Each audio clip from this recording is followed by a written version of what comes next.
Alright, Shalom. First off, give all praise to Yahweh by Shem Shai.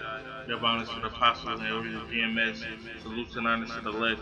All the brothers across the four corners who are enduring in truth and sincerity. I got a lesson today I wanted to go over. That's kind of a continuation from the highways that we went over concerning the word valor. Now, when we were reading it.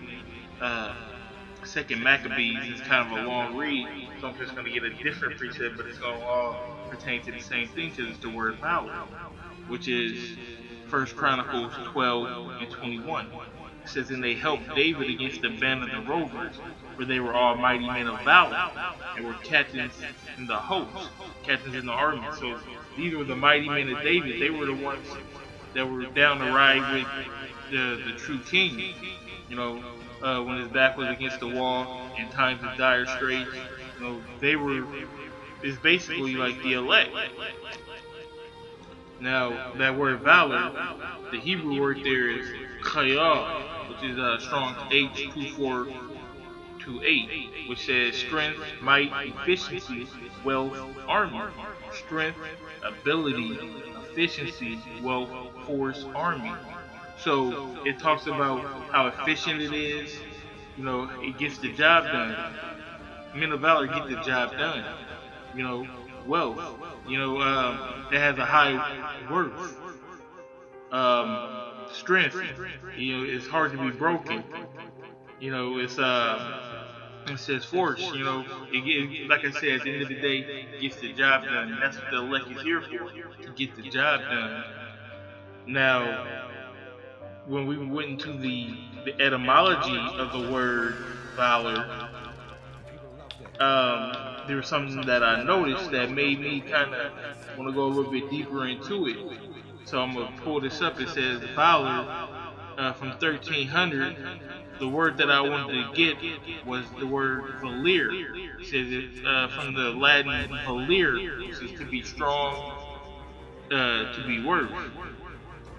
Now, that Valyr, if you guys watch Game of Thrones, Valyrian steel. Valyrian steel is something to behold in Game of Thrones because it has a high sense of worth. Not everybody has Valyrian steel. Only the noble families, and it's a real strong steel. So I'm going to just read a couple excerpts out of this little page. It says, let me see. Aside from its sharpness, Valyrian steel is recognizable by its strength and lightweight in comparison to ordinary steel. Now, Valyrian steel is also one of the only two elements that can kill White Walkers. In Game of Thrones, I'm not gonna go too deep in that. If you guys aren't into the show, I definitely suggest getting into it. But that's kind of spiritual as well, because that Valyrian steel, that valor, it can kill the White Walkers, which the White Walkers is pretty much like the army of the undead, or which would be like opposite of the men of valor. If we're the men of valor, then the White Walkers in this world would be, Esau. So it's one set up against another. If you read at the bottom here, it says the secrets of forging Valyria steel was lost in the doom of Valyria, after which creating new Valyrian steel weapons became impossible.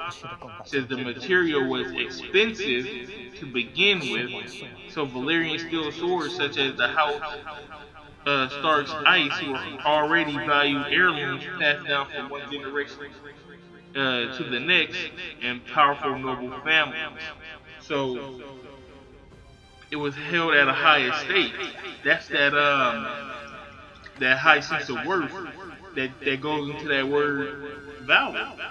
Not only that, wealth, because it costs a lot to build the swords, and only the wealthy really wielded them. And who is the true wealthy in this world? The elect, because we were wealthy in what? We're wealthy in this knowledge. And in the kingdom, our treasures are laid in heaven. So that's going to convert over to actual physical wealth as well. So I mean, I don't want to go too deep into this. Keep it short and sweet. I hope you guys were, edified by this. Like I said, Game of Thrones, it really is a really good show.